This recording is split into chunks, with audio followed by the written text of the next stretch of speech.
Hi, welcome to DBA. Today we're at BRM Automotive, where our friend Benny is going to show us how to change the brake system on this Volkswagen Golf using DBA's Street Series products. Let's get started. First things first, let's get the car off the ground. Be sure to wear the correct safety equipment when working with chemicals and components. He'll remove the bolts in a star pattern and safely remove the wheel from the hub. After a quick inspection of the system, Benny can now get started on the removal process. We start by removing the bolts attached to the caliper.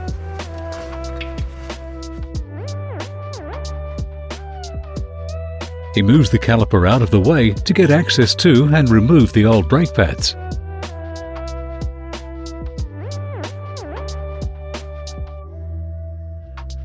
Also, unplug the brake pad sensor if the car has one. Remove the bolts on the back of the hub holding the caliper mounting bracket.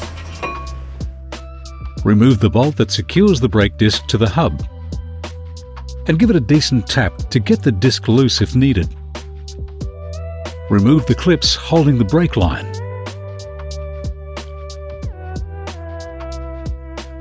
Loosen the bolt on the end of the brake hose and slide it out of the bracket.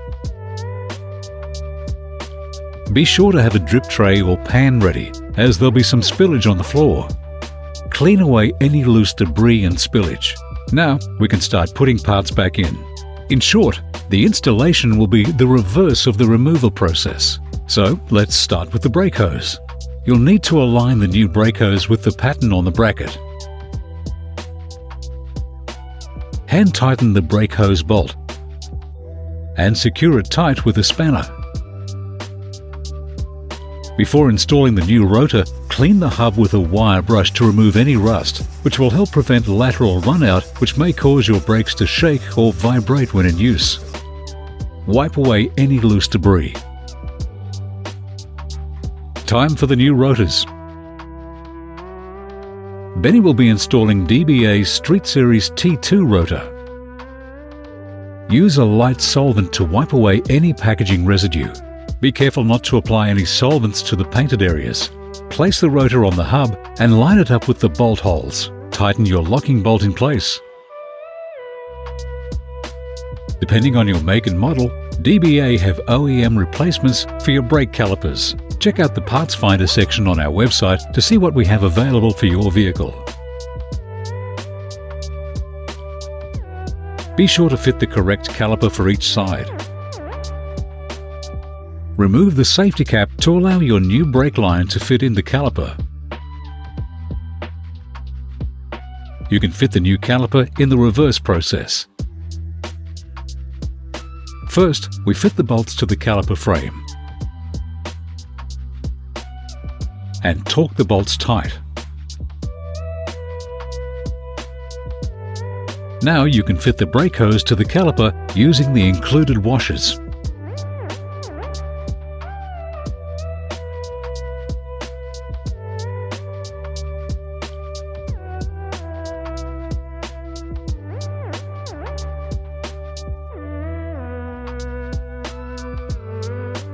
Be sure to properly secure and tighten the brake hose at both ends and refit your clips to the brackets. Remove the caliper to get access to the area for your brake pads. You can line up the new brake pads with the clips on the end with the inserts in the caliper, like so. Be sure to install the correct sides. Apply the included anti-squeal compound to your new pads.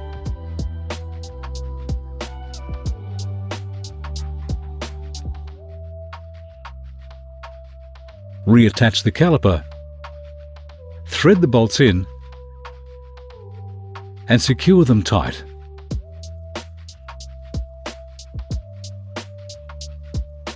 Your new pads should also have a sensor if your old one did, so remember to plug the new one in.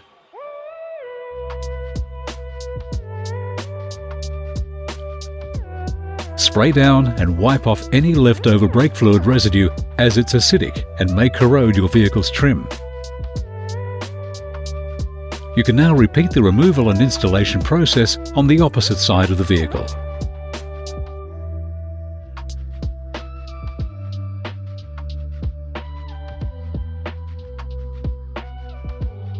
After you've installed all your new brake components, it's time to bleed the brakes. Locate your brake master cylinder and top it up with the correct brake fluid for your vehicle. DBA has a complete range of brake fluids for you to choose from.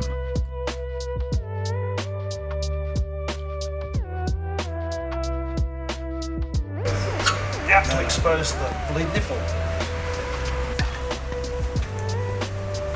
Crack the bleed nipple, nip it back up. Connect your rubber hose.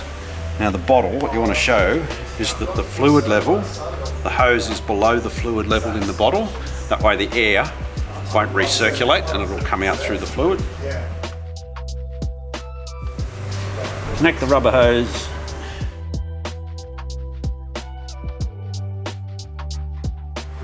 Crack the bleed nipple. Make sure the hose is below the fluid level. And go around and pump the pedal. So slowly, just pumping the brake pedal up and down through its stroke.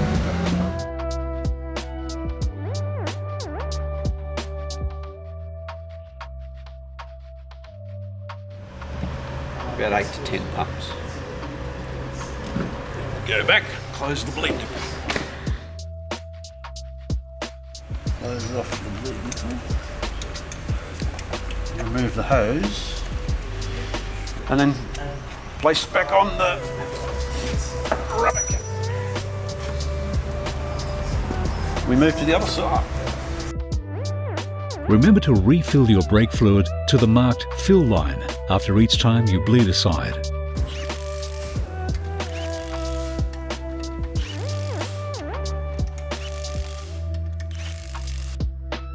After you've bled your brakes and your car is ready to go back on the road, you'll have to bed in your new brake system.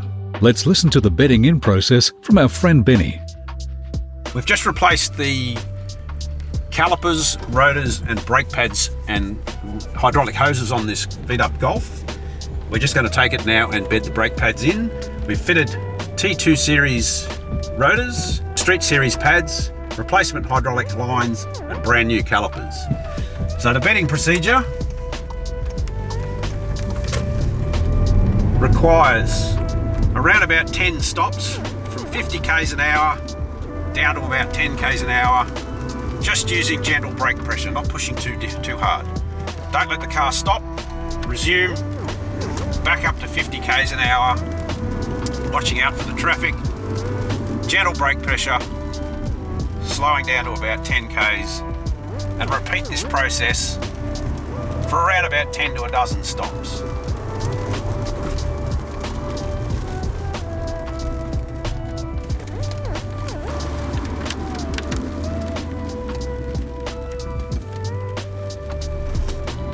And the idea is that you're getting the two surfaces to mate, so the new brake pad is mating to the new disc surface and bringing any of the chemicals to the surface of the pad and cleaning them out so that you get a nice surface for the two to act against each other.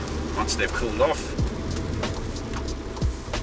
it'll increase your brake pad life and make the pedal feel a whole lot better. After bedding in the new brakes, Benny will now perform a test to demonstrate the performance difference and benefits of our new DBA brake system.